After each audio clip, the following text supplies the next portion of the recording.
war degdeg ah ciidanka daacadda oo ah garabka cabdicasiis xasan maxamed laftagareen madaxweynihii koonfur galbeed soomaaliya ee sida xoogga xukunka loogu tuuray balse weli ku adkeysanaya inuu yahay madaxweynaha sharciga ah ee koonfur galbeed ayaa saacadihii lasoo dhaafay waxaa dhaqdhaqaaqyo ciidan oo aad u xoogan ay ka sameeyeen duleedka magaalada baydhabo gaar ahaan nawaaxiga deegaanka ceeldoon oo ah fariisinka ugu weyn ee ciidanka laftagareen ay ku leeyihiin iyo inta u dhexaysa deegaanka maayafuulka oo si aada ugu dhow magaalada baydhabo ee xarunta gobolka baay talisyada ugu waaweyn ee ciidanka dowladda federaalk iyo kuwa maamulka aadan midoobana ay ku yaalaan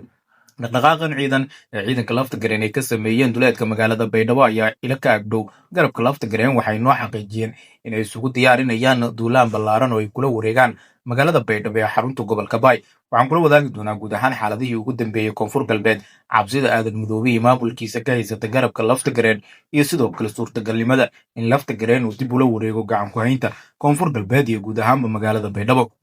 soo dhowow daawad muuqaalka lykesar aragtidaada qaybta faallada ee komitiga ku dhiiba haddii aad hore noola joogto ood ku mahadsan tahay haddii aad nala jooginna nagu soo biir oo ka mid noqo saaxiibada halkan ku xiran ee mar kasta hela wararka iyo warbixinada guud ahaan soomaalida iyo sidoo kale caalamka hagaaga wararka naga soo gaaraya duleedka magaalada baydhabo ee xarunta gobolka baay ayaa ku waramaya in ciidanka daacadda u ah garabka cabdicasiis xasan maxamed laftagareen saacadihii lasoo dhaafay dhaqdhaqaaqyo ciidan oo aad u xoogan ay ka sameeyeen duleedka magaalada baydhabo gaar ahaan nawaaxiga deegaanka ceeldoon oo ah fariisinka ugu weyn ee ciidanka laftagareen ay ku leeyihiin duleedka magaalada baydhabo ee xarunta gobolka baay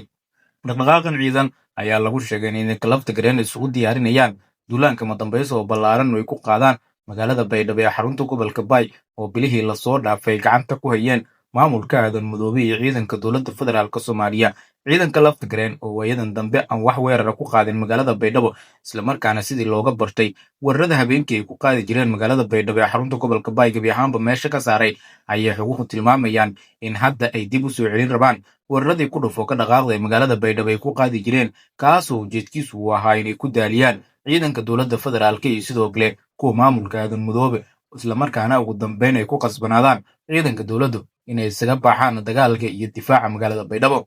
laftagareen ayaa waxa uu si weyn ugu taamayaa in magaalada baydhabo ama deegaano kale oo ka tirsan koonfur galbeed uu si nabada markaasi kula wareego iyada oo tallaabadan ay dad badan ku tilmaameen inay tahay mid suuragala kadib markii dhaqdhaqaaqyada ciidan ee laftagareen ee maalmihii ugu dambeeyey duleedka baydhabo uu ka waday ay si aada u xoogeysteen laftagareen ciidankiisa ayaa duleedka baydhabo gaar ahaan halka lagu magacaabo maayafuulka oo ah talisyada ugu waaweyn ee ciidanka laftagareen waxaa laga cabsi qabaa caawa ama saacadaha soo socda in weerar ballaaran ay ku ekeeyaan kadib markii duleedka baydhabo ay kusoo bandhigeen gaadiid dagaal ciidamo aad u fara badan iyo hub culus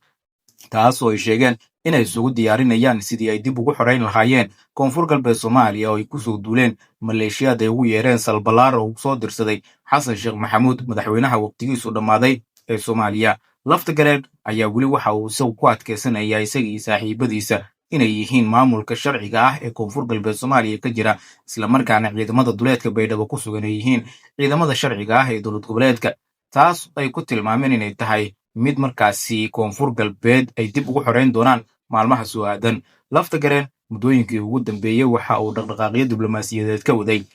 dalalka dariska lahaa soomaaliya sida kenya iyo etoobiya halkaasoo safarro kala duwan uu ku kala bixiyey iyada oo safaradaasi la sheegay inuu ka helay taageero dhinaca militariga ah iyo saanad ciidan dowladda etoobiya taasoo lasoo marsiiyey gobolka gado ugu dambeynna la keenay duleedka magaalada baydhabo ee xarunta gobolka baay xilli dhaqdhaqaaqyada ciidanka laftagareen ay sii xoogaysanayaan dhinaca kale duleedka magaalada baydhabo deegaanada ku yaala waxaa ka dhacay dibadbaxyo waaweyn oo ay dhigeen dad shacab ah oo ka caraysan duqaymaha diyaaradaha turkiga ay ka fuliyaan duleedka magaalada baydhabo oo ay sheegeen inay ku beegsanayaan ciidanka laftagareen laakiin inta badan ay waxyeello ka soo gaarta dad badan oo shacab ah dadka shacabka ah ee dibadbaxa dhigaya ayaa sheegay in diyaaradaha turkiga ee duqaymaha fulinaya